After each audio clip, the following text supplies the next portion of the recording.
Most allotment holders look at their plots in July and assume the real work is behind them. The seeds are in, the beds are full, summer is here. What more is there to do?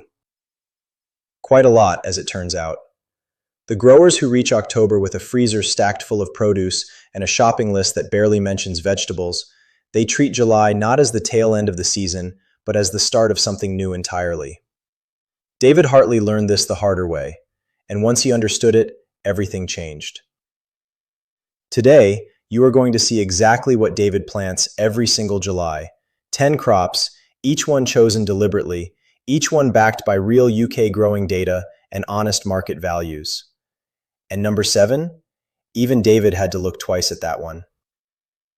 David tends a half plot on the edge of Sheffield, 10 rods of clay soil and possibility, plus a south-facing balcony that punches well above its weight. By the time July arrives, his main season crops, the tomatoes, the climbing beans, the courgettes already pushing their way skyward, are established and doing their work. But David has never been a one-season grower. He works in layers. While the summer crops are still producing, he is already thinking 3 months ahead, looking at his empty corners, his cleared beds, his warm, cooperative soil, and asking the question that separates efficient growers from occasional ones. What else can this plot give me? The answer, in July, is considerably more than most people expect. Supermarket shelves are stocked with the predictable. What David grows in July fills a very different kind of gap, the autumn and winter harvest window, when shop prices for fresh greens creep steadily back up and the homegrown advantage is at its most powerful. So, let us go through his list. Crop 1 is French beans. This surprises newer growers every time. Most people assume the window has closed, that beans belong in May or June, and they are right for the main crop. But a second sowing in early July, under a cloche or cold frame if the nights threaten, gives David a fresh flush of pods in September and October, exactly when a 200-gram pack of fine beans at the supermarket is sitting at somewhere between £2.50 and £3. The seed cost per sowing? A matter of pennies. A single packet of climbing French bean seed, around £2 at most garden centers, can fill an entire bed twice over. The return on that second July sowing, measured against autumn retail prices, routinely exceeds 400% by approximate estimate. David sows his in modules, 2 seeds per cell, and transplants under fleece a fortnight later. Crop 2 is beetroot. Not glamorous.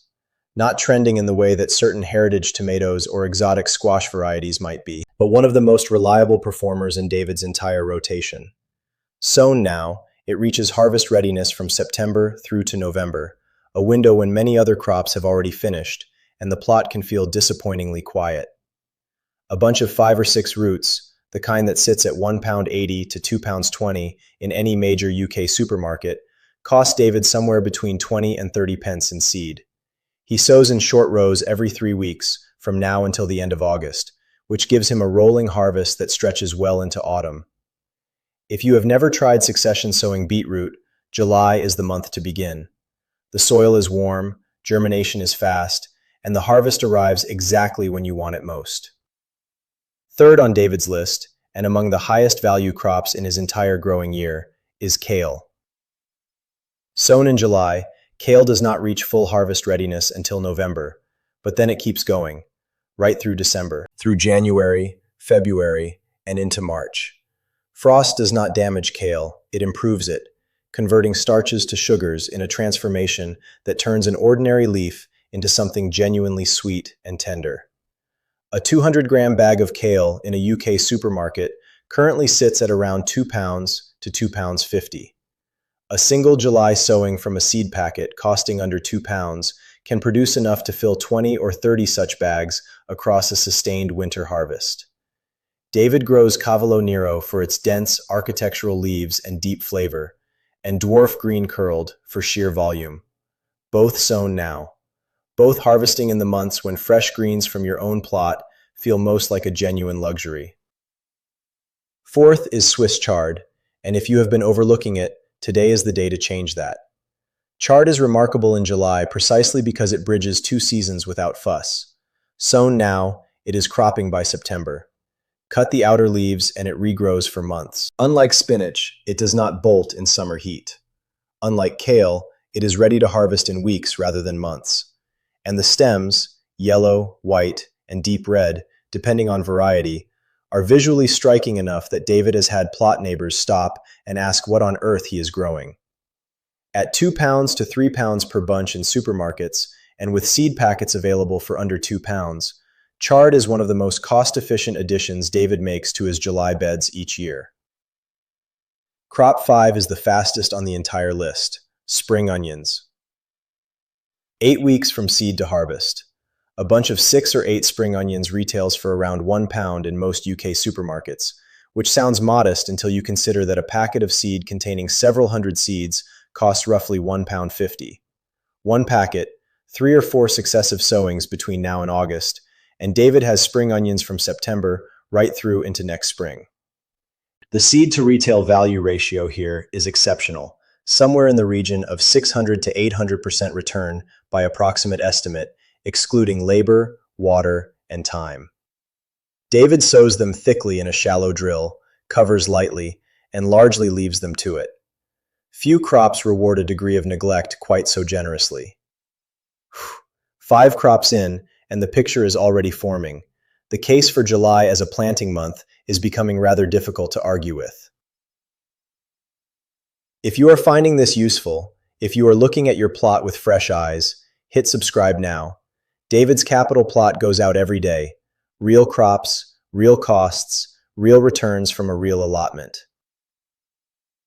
Now, you have seen the reliable performers, the proven crops, the ones that make obvious financial sense. But we are halfway through the list, and the second half is where it gets genuinely interesting. Especially number 7. Especially that. Stay with us. Crop 6 brings us back to the salad bed, but not the lettuce you are probably picturing. In July heat, standard lettuce varieties bolt almost before you can blink. But rocket, particularly the wild varieties that are available from most UK seed suppliers, and mixed oriental leaves bred specifically for summer and autumn growing, are a different matter entirely. David sows them in partial shade, in a cleared bed that has had its spring crops removed, in short rows every 10 to 14 days. The harvest window opens at around 4 to 5 weeks. A 70-gram bag of rocket in a UK supermarket currently costs between £1.50 and £2. A full packet of wild rocket seed, under £2, produces far more than David can eat in a month, which is why he has started sharing bags with a neighbor in exchange for the occasional jar of homemade chutney. The economics here are not only about money, they are about the kind of abundance that a plot, properly managed, can generate. And now, crop 7. This is the one that stops most experienced growers in their tracks when they first hear it, because they tried it in April or May, watched it race straight to seed without developing the bulb they were after, and quietly wrote it off as a crop that simply does not perform in the UK. Florence fennel, the bulbing fennel, not the herb, is a crop that the majority of the UK growing community treats as a spring project. And for the majority of the UK growing community, it fails. Here is what David discovered, and what the growing data quietly confirms. Florence fennel bolts in response to long days and warm temperatures, which means spring, exactly when most growers sow it, is, in practice, the worst possible timing. July, on the other hand, is close to ideal. The days are already shortening. Temperatures are warm, but no longer at their peak. The plant develops its aniseed bulb without the environmental trigger that sends it to flower. Harvest arrives in September and October, when a single Florence fennel bulb retails for between £1.50 and £2.50 in any UK supermarket. David grows Romanesco, a bolt-resistant variety, and his success rate since switching to a July sowing is, by his own account, close to complete. The look on his face when he pulled his first successful crop after 2 seasons of spring failures was, reportedly, something genuinely worth seeing. Number 7. The one most growers are not doing. Now you know why. Crop 8 is one of the most underrated vegetables in British growing history. Turnips. And before you dismiss the idea, hear this through. A July sown turnip is ready in 6 to 8 weeks. That puts harvest in September. The modern varieties available now, particularly the Japanese types, including Tokyo Cross, which produces smooth, white, near-spherical roots with a flavor far more delicate and subtle than the Old English field turnip, are genuinely excellent eating. Roasted, added to stew, sliced thin in a salad. In a UK supermarket, a bag of small turnips currently sits at around £1 to £1.50. The seed cost is minimal, and because they are a brassica, they clean the soil and fit naturally into David's crop rotation. More than almost any other vegetable on this list, turnips represent something important: the recovery of a heritage crop that the UK broadly abandoned in favor of imported novelties. David grows them partly for the economics, partly because they taste of something real. Ninth is spinach, but with a timing note that most July growing guides miss entirely. Spinach sown in June tends to bolt almost immediately in the heat, but by mid-July, as temperatures begin to ease and day length shortens, spinach becomes a completely different proposition. Sown from mid-July onwards, it establishes through August, germinates reliably in warm but no longer brutal soil, and begins producing harvestable leaves from September into October, exactly when the bolt risk has passed and the conditions are finally working in its favor. A 200-gram bag of fresh spinach in UK supermarkets sits consistently at between £1.50 and £2. David grows perpetual spinach for its reliability and resistance to bolting, and winter spinach varieties for the beds he wants to carry into early winter. 1 packet of seed, months of harvest. The maths does the work. And 10th, the final crop on David's July list, carries a clear caveat. This one has a closing date. Winter squash and pumpkins, sown from seed now, need to be in the ground by the middle of July at the absolute latest. After that, there is simply not enough growing season remaining for the fruits to develop, mature, and cure before the first frosts arrive. But for those who catch the window, a well-chosen winter squash, crown prince, butternut, or uchiki curry, sown under cover in the first week of July, hardened off carefully, and planted out by mid-month, will produce mature, storable fruits by September or October that will keep for months in a cool, dry shed. A quality winter squash in a UK supermarket sits at £2.50 to £5, depending on variety. David grew 4 plants from a single 2-pound seed packet last year and brought in 11 fruits, averaging over 2 kilograms each. 11 fruits, 4 plants, 1 packet of seed.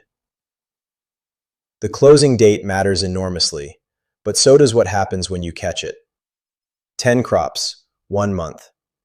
The window that most allotment holders walk straight past without looking through. Let us put it plainly. A grower who plants all 10 of these crops in July, even at modest yield levels, even on a half plot, is looking at an estimated 80 to 120 pounds worth of produce harvested between September and March, against a seed investment of perhaps 15 to 20 pounds. That is not a hobby. That is a return that most financial products would struggle to match, and it comes with the added benefit of knowing exactly where your food came from and what went into the soil it grew in. David knows this now. Every July, he looks at his beds not as something that is winding down, but as something that is just getting started. Next time, we go deeper on one crop from this list, the one that changed David's autumn harvest more than any other. The numbers from that experiment are not what you would expect, and they are worth understanding before next July comes around again. If you have not subscribed yet, now is the time. Every day at David's Capital Plot, real crops, real costs, real growers. Hit the bell so you do not miss what is coming next. And the free July planting checklist. Every crop we have covered today, with UK seed suppliers, exact timing windows, and estimated ROI figures, is available in the description. Take it, use it. Until next time, grow your capital. Welcome to the Capital Plot.